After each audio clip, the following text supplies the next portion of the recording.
I hope that you were able to join us for part one of Harrisville Design. And what we did is we went down to the spinning mill and we saw how they made the yarn, and they make the yarn for either weaving or felting or knitting, crocheting. So now what we're going to do is we're going to go upstairs in the weaving center and talk to Tom Jipson. He is a weaving instructor. He's been doing it for years and years, and he's got lots of experience. So I'd like to go up there and show you a little bit about weaving. So come on and join me.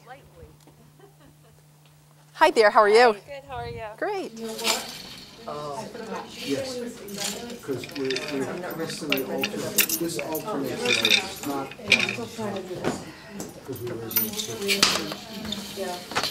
Put your foot there and weave that row. Okay. So we read from the dark line down, and we started at the top and we went through 4 different shots.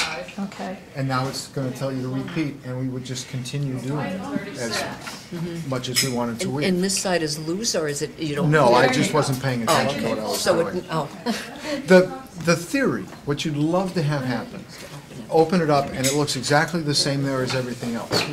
But we've got drawing. So these warp threads will tend to pull a little closer together. And so it'll be a tad funkier. You can get a lot better at it. But the first time you do it, it's not as pretty as it will be later on.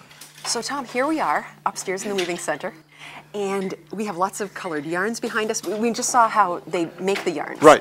And so now we've got the yarns behind us, and now they're weaving with all of these yarns. This is just absolutely beautiful. This is a group of people who are just beginning to weave, and some other folks who've been weaving about a year, and they're just doing a little more advanced work. Right. Wow, wow. So here we are today with Tom Jipson, and he is part of the New Hampshire League of Craftsmen. That's right. And you've been a weaver for... It's been my job since 1973. Wow. Yeah. And teaching here as well. Since 76. Wow. Yeah. Wow. Yeah. And your specialty is Navajo blankets and what else maybe? Yeah, mostly I'm a production weaver. I do blankets, shawls, scarves, and show at the Sunapee Fair. Yep. Each summer. Nice. Yeah. And we'll see some of the works that people have completed a little bit later. But we have a lot of, like you said, beginner weavers. And I was also a beginner weaver. And we looked at my book here. 8 years ago? 8 years ago. Right. And I have a weaving loom at home. I have all of the equipment. Unfortunately, I don't have a lot of time right now, but I'm hoping someday, and I do, I've had it in my bedroom waiting. It's just calling me. Real life intrudes on weaving. It does. It does. It does. But it's so relaxing once you get going. Just It is. throwing the It shuttle feels across. good. Oh, it does. It does. Yep. So what I'd like to do today is just take a look at what some of the weavers are doing. Sure. And you can give us a little bit of an idea of, you know, like what some of the equipment is called and how easy it is to become a weaver, especially Okay. after taking your class. Yes, indeed. Yes. Why don't we take a look at a color blanket over here? Okay, that sounds great. Let's take a look. Okay, so what are we doing here? Judy is working on a color sampler. And we have about 20 different colors in the warp, which is the foundation on which we're going to be working. And she has woven about 60 colors. And when we take it off the loom, she's going to have, what would that be, 60 times 20, 1,200 different color interactions. Beautiful. So that she can see what's happened. And it's really nice to have access to 64 colors of yarn, which nobody has at home. Right. Yeah, so this is a bare bones introduction to learning about color. So is this her second day, or has she done this before? She has woven before. It's her second day in this class. Okay. Yep. And it's really coming out very well. And I mean, she's doing really great on the edges here. Yeah, she is. She's Yep. doing just a fine job. Basically, what she's doing is pretty straightforward. Okay, so Tom, let's just explain a little bit about what these Okay. pieces are that she's going to be using. This now. is a shuttle, and the shuttle gets thrown through the warp. The yarn is wound on a bobbin here, and we change that each inch as we change colors all the way through. Okay. By stepping on a treadle. Okay, and so the treadles are the bars that are on the The treadles floor. are the wooden pedals that are on the floor. By stepping on different ones, we make different openings in the warp threads. And once the yarn comes through, she beats it into place, and she's ready to move on to the next one. Right, so this is called the beater. This is a beater. And these are called reeds? No, the reed is going to be hard for everybody to see. Okay. It's in the beater. Oh, that's right. Okay. These frames are called harnesses. Okay. There are 4 harnesses on this loom, and by tying up different ones to the treadles, I can lift different harnesses, which create different patterns. Right. It's actually pretty straightforward. When you hear it all at one time, it sounds massively confusing, but within about 20 minutes, you've got it. Okay, what we can do is open the next shed. The shed is the opening, and make sure I don't mess up her pattern. Beat it into place, and I'm ready for the next shed. This is a twill structure that she's weaving. You can kind of see these 45-degree angles as we go along, very similar to a pair of jeans. Right. And she's really done a very nice job. What's odd about weaving that nobody knows is that when it comes off the loom, it's not finished. And until it's gone through the washing machine, it's not going to have its finished form. Right. And it's going to be much softer, much prettier once we've washed it. It kind of felts it, does, I mean, or... It shrinks, it felts, and it folds. Right. The diameter of the yarn basically doubles. So, poof. And you have to weave it so that there's room for it to move. You know, there was always a sweater that you washed that ended up about this big and about that thick. You don't want that to happen to your work. So we have to make it so that it has room to move and ends up with the finished fabric that you're after. Right, right. Yeah, it's beautiful. Great. So weavers come from all over. They come from the local area, but they also come from lots of areas outside. We have a couple that are here, a man and his wife, that are here from Massachusetts. So today we do have a local, and your name is? Shelley Craiglow. Okay, and so Shelley is here. She's been here for 2 days, and she's learned quite a bit, I'm sure. You've had to warp. You had to warp all of Yes, I yours. had to warp, and it took me a very long time. Okay, so I'm going to just change around here so that we can see what you're doing here. But warping is doing what? What do you do? It's putting the yarn on These wooden dowel kind yes, of things, these, yeah. I don't even have all the terminology down yet. Right, right. So that to prepare it to put on the loom. Right, and it's a lot of yarn too. Well, yes. Yeah, you have to and I wind it made and every count it mistake there was possible to make, but I learned from all that. Right, which right. is good. Yeah, yeah. And so now what you did is you set up your machine, your weaving loom, Right. with all of the yarn, and you tightened everything up. Yes. And now you're starting to I'm make just something. practicing. This Right. is the first actual weaving I've done in terms of using the loom. Right, You know, right. and- So it's kind of confusing when you're first getting started because there's so many words, there's so much vocabulary. You have to do this with your hands and do this with your feet, and Absolutely. It's, you know, once you get going, I'm sure it's going to be a piece of cake. Well, if you look around, some of these people have, you know, taken lots of courses and been weaving a long time, Right. and I'm determined Excellent. to learn and not have to Yeah. think about everything that I do. Right. Well, I think the important thing is getting started. And here you have Yes. Harrisville Design right I in your backyard. know, yes, Yeah, in my yeah. backyard. So what made you decide that you wanted to take a weaving class?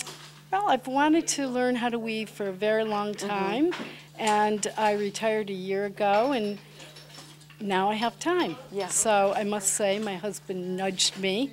I mean, gave me a hard nudge, encouraging me to do it, and I really like it. I mean, I like learning something new, and I hope that, you know, I learn enough so that I can do some things on my own. Oh, and I'm sure you will. And you know, you're going to find that this is so relaxing once you know what you're doing. And you know, Yes. like when you're in the class, there is a lot going on around. But when you're at home, Oh, And but it's I quiet? block it all out. Oh, I good. don't, this is good. Yeah. In terms of focus. nice. Because I have to focus on it. And, yeah, I'm excited about learning even more. Yeah. Well, I can't wait to see what your project ends up looking like. And Well, this is just practice. It and is, but you're gonna, Fortunately, but we're going to have a project. right, and you're going to be amazed at what you're going to learn this week. Right. Because this is only you've day done 2. it. I have. Right. I have. And I hope that I'll be able to take another course sometime, yeah. too. Excellent. Excellent. Okay. Well, good Thank luck. you. All right. 11. So we're going to see what Bonnie's doing here. Now, what she's doing is a form of warping the yarn so that she can get ready to do her weaving. And so what she's doing is counting. So counting is really important in this because if you don't count the right length, then you're going to be off a little bit. And so we're going to let her do her counting first. One more. 17. 18. All right, we're done that color. All right. So Bonnie, what are you going to make with this yarn? Just a sampler. I'm doing basically just a sampler. We're going to try some different methods of making different colors interact, because I find colors very intimidating. I like blue and brown, and yeah. So this is kind of experimental, is what this is exactly experimental. Yeah. This is something I wouldn't do at home. It's something that is much better in company. That's why you're here. Exactly right. Right. Exactly so right. You were telling me that you usually work at home by yourself. Yes. But coming to a class like this really helps you kind of blossom. Yes, it helps get the adrenaline going. It helps feed the ideas. I was out of weaving for a long time due to other things going on, and I picked it back up, and I had forgotten some of the basics, and I didn't have any idea what I wanted to do next. So I signed up for some classes. And we come in, we visit with Tom, and makes everything bloom again. Yeah, it's so amazing when you have somebody like Tom here, and all you have to do is ask him one little question, and it's a piece of cake. And all of a sudden, all of what you learned years ago comes back, and it's like, okay, now I'm good. Now I'm good. So what's your favorite part of weaving? Do you like getting everything prepared? Do you like running the shuttle through? I really like the weaving. I have a lot of fun with warping, with getting the loom all set up. Yeah. And I find it not as difficult as some people do. Right.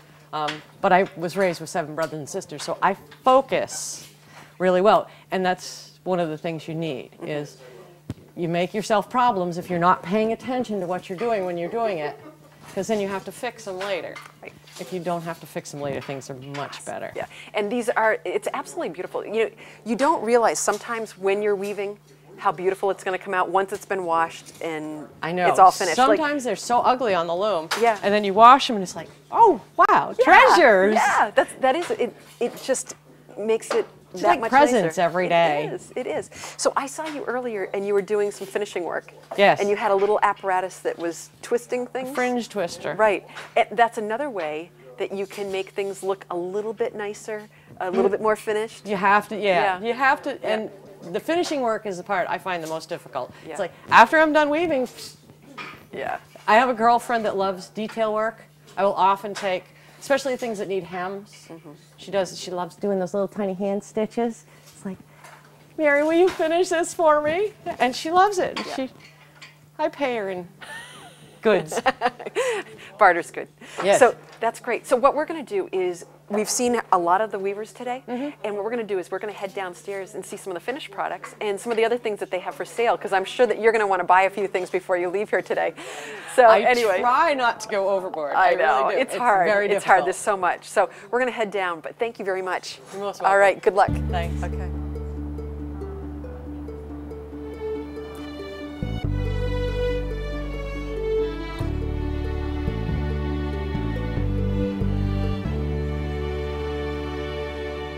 So we've made our way down to Harrisville Design, which is the store that everyone would think of as Harrisville Design. And you have all kinds of product here for everything that anybody would want to do with fiber art.